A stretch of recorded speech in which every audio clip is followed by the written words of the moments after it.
Hello, and welcome to Good and Decent, a Grotto podcast. Episode 16, After Life.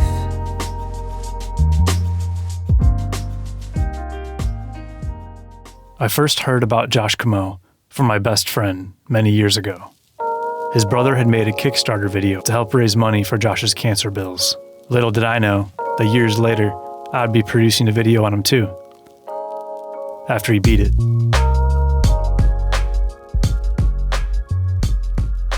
A little about Josh. Josh was in his mid-30s, had a bald head with a scar, and had the funniest slow-rolling one-liners. He was such a kind, hilarious, faithful soul. He was married, had 6 kids, was a firefighter, and was a talented musician and songwriter on the side. For many years, he had glioblastoma, a stage 4 cancer. He had a tumor the size of an avocado in his brain. He had a YouTube channel where he would upload songs as a way of processing his battle with cancer.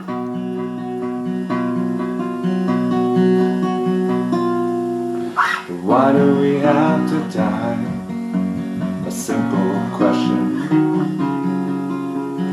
Lord, you reign on high, yet we are left to suffer. How long till you hear our cry? When will you make a move? But after a long journey, he finally beat it. Back in 2017, I was employed by Grotto, and doing a story on Josh was one of my first pitches. Eventually it got greenlit because of this cute video that Josh uploaded of him and his daughter playing this song together. When life gives you avocados and you get swept away, hey, you take all that God gives you and you make guacamole.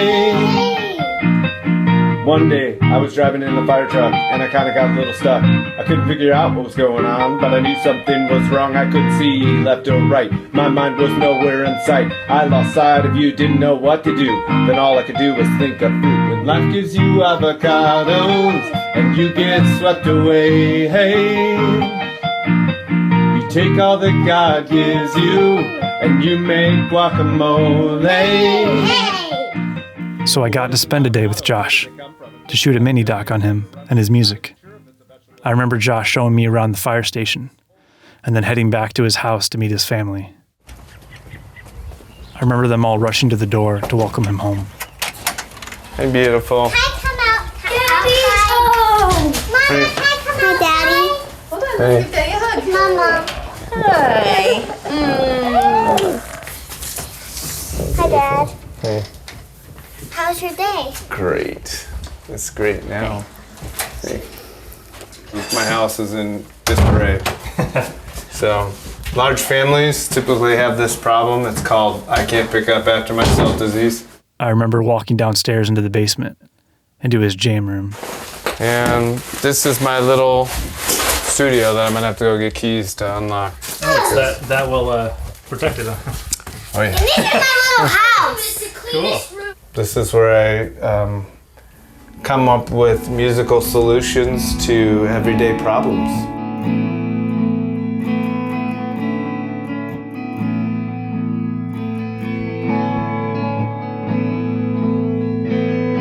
Near the day of filming, Josh received some heartbreaking news.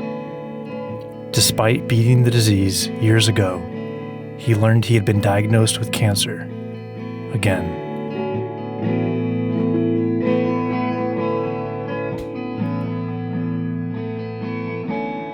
Sometimes when I am wrestling with any number of life's issues or the reality of cancer or what the future looks like, I come down here and sometimes God inspires me to write a song, and that is an excellent way of processing it.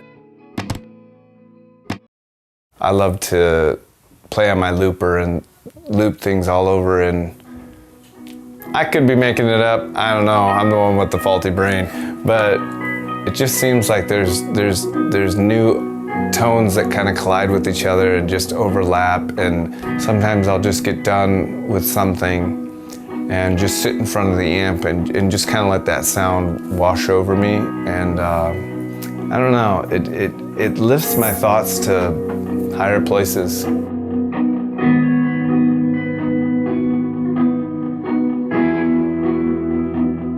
About a year after the story was released, Josh passed away.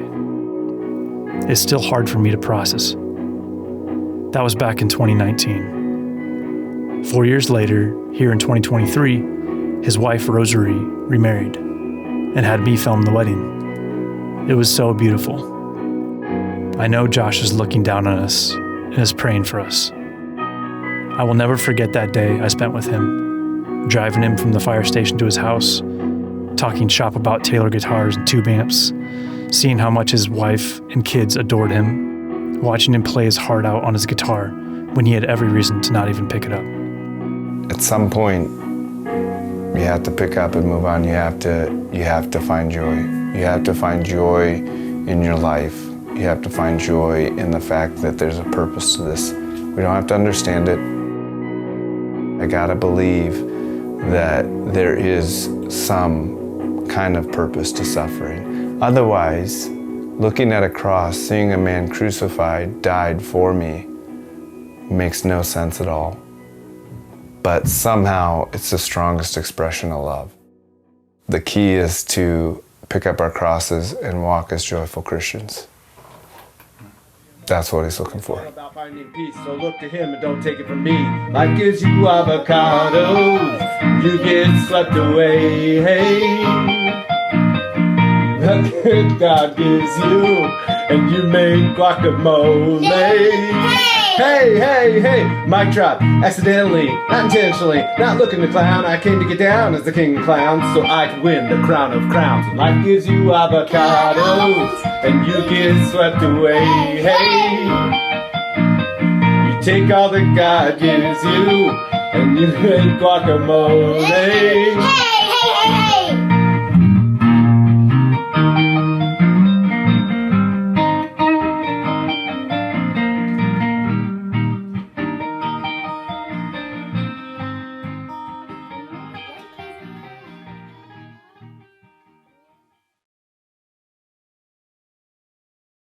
Cancer Patient Embraces Suffering Through Songwriting is a Grotto story by Ben Kruis.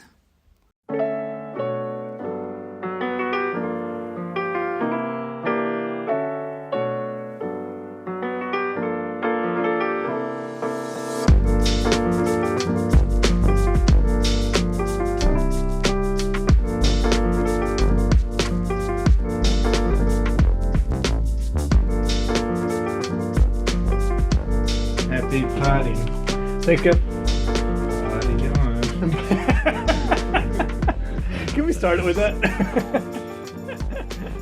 This is Josh Long, senior producer at Grotto Network. By the way, Ben, you used to be on staff full-time, and now you're a freelancer. So we used to hang out pretty much every day. How's your freelance life been? Any cool projects recently? Yeah, man, just living the freelance life. Every week's a different project, so lots of new things going on. I did just finish up. This is a pretty unique project. I did a music video. Okay. And I kind of have like a film background a little bit, so I never thought I'd get like paid to do something that artistic. Not that like other stuff isn't artistic, just that particular form of like a music video. Yeah, it's just kind of weird to be like, to get paid to do that. It was just a friend, so it wasn't like a big project. How much did you get paid? No, I'm joking. Drop. What's the name of the band though? Shout him out. Dude, really, he's a friend of a friend, now a friend. His name's Jess Allen.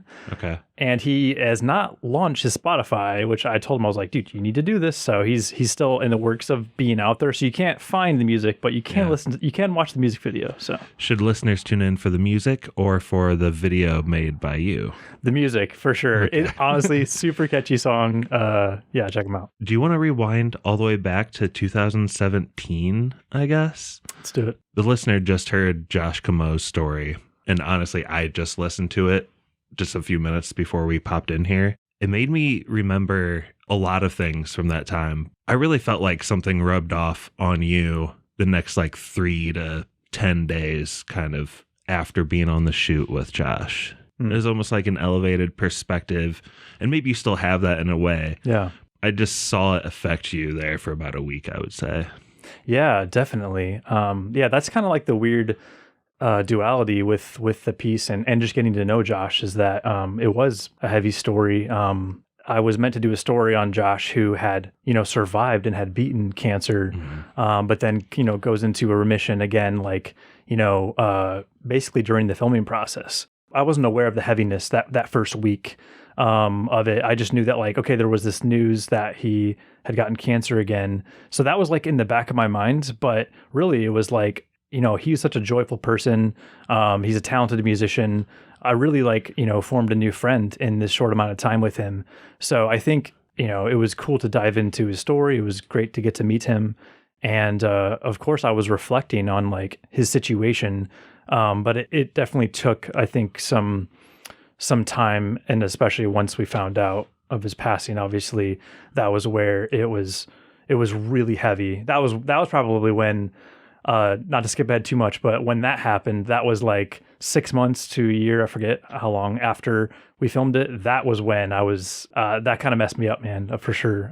Yeah. But the week after, though, for sure, it was a lot more light, I would say. You did mention in the segment that Josh received the news of the second diagnosis during the production process. Mm-hmm. Did you think about scrapping the piece, or how much of a reroute was there for you in your process? Yeah. So I remember we were at the fire station. That whole scene didn't get shown because it was most of just him walking around and chit-chatting. It wasn't really, we focused more on his family and music and stuff, but it was at the station where I asked him, the question. I can't remember if it was on air or if it was off air, where I first said, like, hey man, I just heard about the news. Like, is it okay, if I ask you, like, how the heck are you doing, man? Like, you don't, only if you're comfortable talking about it. And I'm pretty sure I did actually record him answering that question, and it was so fresh. And, Josh, I mean, he just like, he was kind of a champ about it. I remember him being pretty positive, but also like a little nervous too about it. If we dug up that clip, would we be able to play it? Absolutely. Would you mind? Absolutely. No, I think, I'm curious to hear what he said, because it's been so long, man. I have no idea what he said. So. Well, if we can find that, stay tuned and we'll play it at the end of the interview. That sounds awesome, though. I've not heard that. Yeah, totally. Yeah. You must have been working with Javi on some of those cuts. Honestly, don't remember. Yeah, I have no idea how it happened, but it was certainly like a misdirection, and like didn't expect it. And the story, it was already so heavy. We wanted to keep it light. We wanted to, a lot to kind of like unpack there, that it wasn't time for it. You're a songwriter yourself. And so that's like a really cool thing that I feel like you brought out in this audio story versus the video story. Like, you just get to hear way more of his songs, and in a way that you're really like listening to them too. Mm-hmm. Some of the lyrics felt really fresh to me. Like, I was really listening to what he's talking about. It's like all about his life pretty clearly, I think. Yeah. I wanted to know, have you found when you've been writing your own songs, has that experience affected you at all? Man, that's a really good question. It's deep. Yeah. I mean, I certainly would say that not only with music, because it's a kind of a hobby for me, but like also with everything artistically. I mean, Josh certainly like affected me. And not only that, but also just, life in general. Because the thing about Josh was that he was so, like, in his music, he was so honest, and he was so joyful too, amidst the suffering. He wasn't afraid to ask questions, but also to find the humor in it. Like the song about, avocados with his daughter. It's like he's talking about getting cancer and tumors. And it's also like really funny. He's talking about when God gives you avocados, because he had a tumor the size of an avocado in his head. He says, take all that God gave you and make guacamole. Yeah. So it's like, take this crazy thing and find joy in it. It's kind of insane. You big guac guy? I love guac, man. Yeah. Yeah. I was just talking to my brother-in-law about guac. We were getting really deep the other day. Sorry, side note. Deep about guac. Yeah. But I think you just hit on something with Josh too, like the suffering and pain and just like, I can't even imagine going through the situation he went through, but it did seem like he was able to find joy in higher places. Do you have any idea like how he was able to do that? Yeah, Josh was such a spiritual man and a man of faith. And anyone who knew him, would have been definitely moved by Josh's faith and trust in God.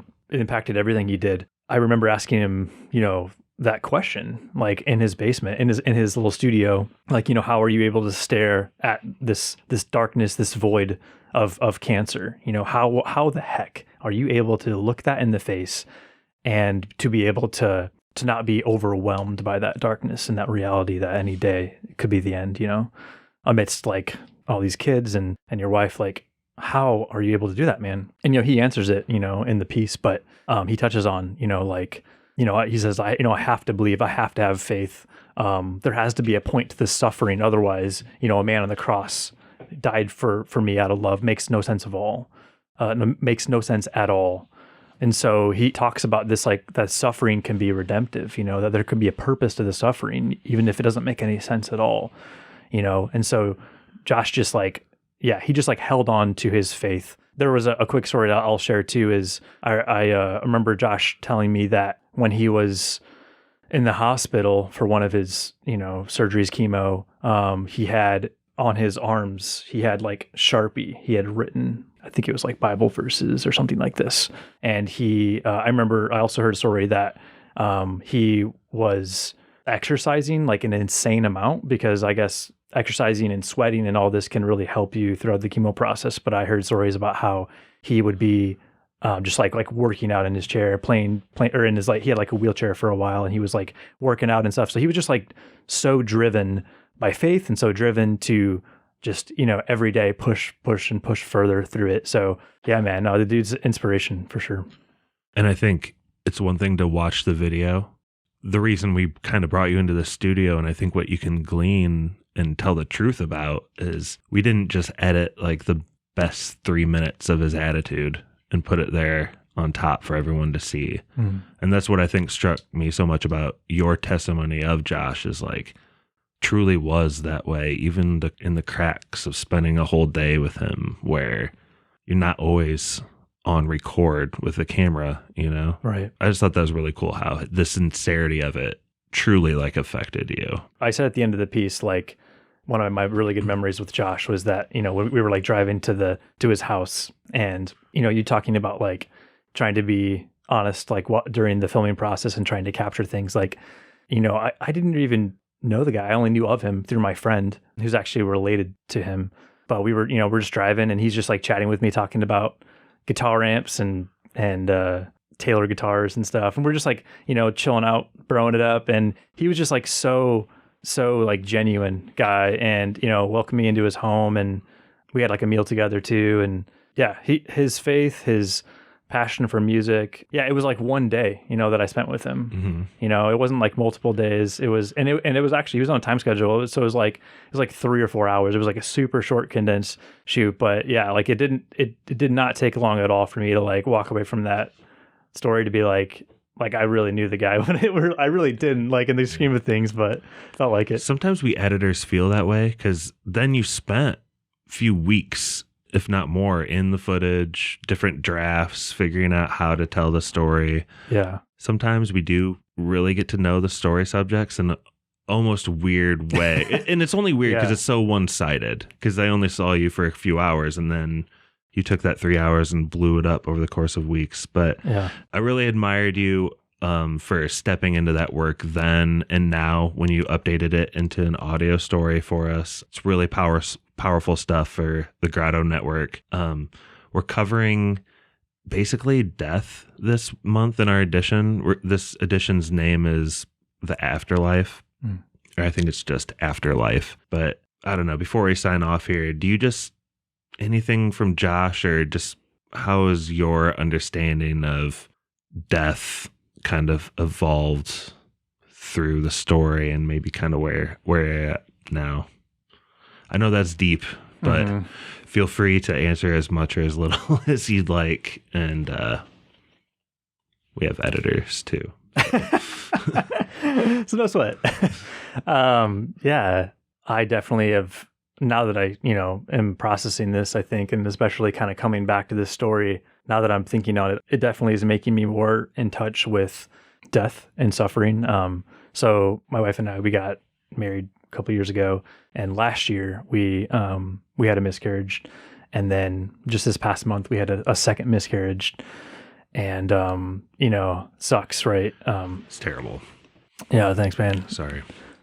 Yeah, and so it's, when that happens, of course you're thinking about death, and we actually had a burial too. We buried like the remains of both together, and now that timed up with me kind of coming back to the story. And I remember the first time I started digging through the footage, instantly I was like, oh man, I'm pulled back in again, because it's not that like the story is like bad or whatever. It's just like it's a loaded bag, because I really feel like I became friends with Josh and got to know him, and it is sad that he's gone now. It's not a breezy corporate job on some commercial of a car wash or something. Yeah, it's like a real story, a real person. And also, like I mentioned in the story, this is back in the winter. I filmed his wife, getting remarried, and so I feel like I'm like close with the family. So kind of coming back to that, I was like, whoa. But I think like coming out of that story and listening to the things that he said about suffering and how he clings to his faith and clings to God through it all. I mean, it helped me for sure, and my wife, I think, and having faith amidst the suffering that we're going through, and to find ways to have joy and hope and being okay with laughing too, like, and just like the things in life that come along your way that are like funny too, outside of the heaviness. So one last thing that touches on that too is, I remember, right before he passed, I still have actually this Bible study, this men's group really is what it is, a men's group that meets weekly on Monday nights. I have it later tonight. But this group I've been a part with for like 6 years, so close with these guys a lot. We were in this like fast that we were doing. I think it might have been during Lent. It probably was during Lent. And so we were, we're doing all these crazy things like cold showers and and abstaining from coffee and all the fine things of life. And I remember that I texted Josh and I said, "Hey man, we're doing this fast right now, and I want to let you know that we're praying for you, and we're actually kind of, like you are in our hearts and our minds right now as a part of this fast. We're thinking about you, and we're praying for you, man." And then he texted me back and he said, "I'm offering all of my pain and suffering for you guys." And I was just like, what? Yeah. Like, what the heck? Like he didn't just say, "Thanks, man," or "Praying for you." He's like, "No, like I'm offering up all this pain. I'm offering up for your group." And that hit me hard. And that was the last thing I ever heard from him before he passed. Did you share that with your group too? Yeah, I think I did actually. Yeah.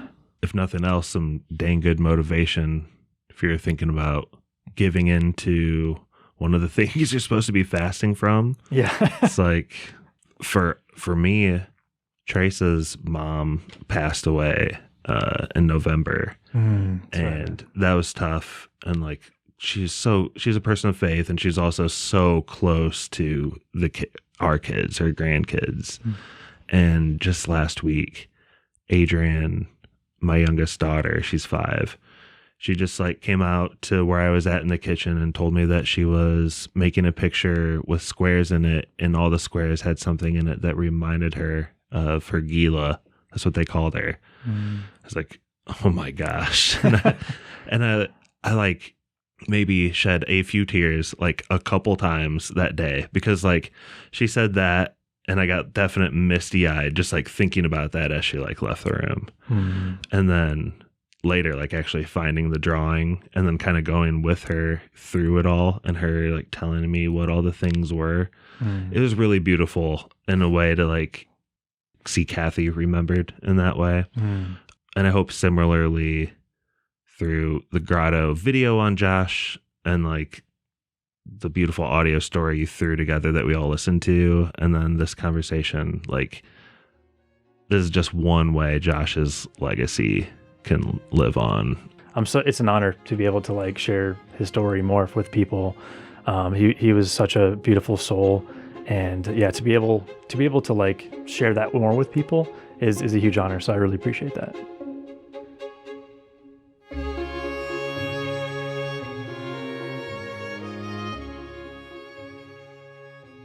So thanks again, Ben Kruis, for coming into the studio.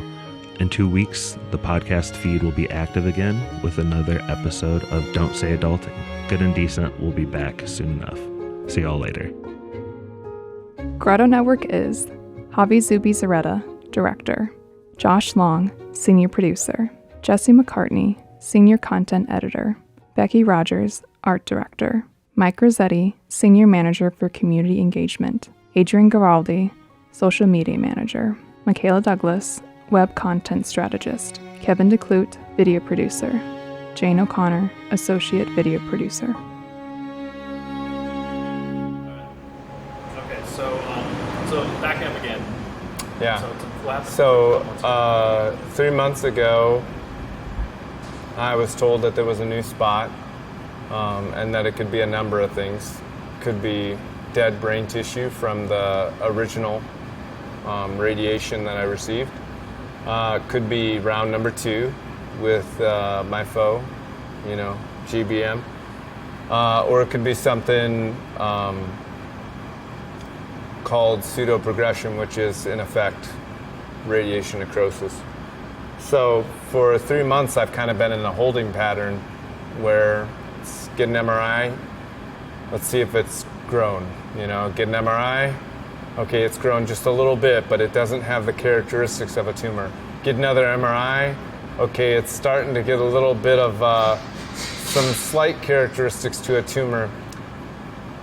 So now they're going into my head a second time, and I'm afraid they might find nothing. But no, I'm kidding. But no, the lesson in all of this is it's scary. It's scary when you're told, well, you have this thing that's in your head that's not supposed to be there, and you just gotta wait. Just be patient, and I don't know how many people could find patience in that, and for a while there I was struggling. I don't want to be patient. I want to know what this is right now. I want to know if it needs to come out right now. But I didn't get that. I had 3 months of waiting, and in that time I think the Lord was really using that as an exercise to just be patient and be still, and to just recall that He's been with me through everything. He's right by my side, and He's just waiting. Be patient. I got this. I got this. And so that's kind of been a new lesson for me to learn is despite this hurricane of uncertainty, the Lord is just kind of reassuring me and saying, it's okay. It's okay. I got this. And I don't know how He's got it. I don't know which way He's leaning towards, but I don't need to know. All I need to know is that He loves me and that He's taking care of me. And I'm okay. I'm okay with that. He's never going to abandon me. And so that's what makes the unknown possible. I don't have to know everything that's going to happen. I just need to know that He loves me. And I know that. He does love me. So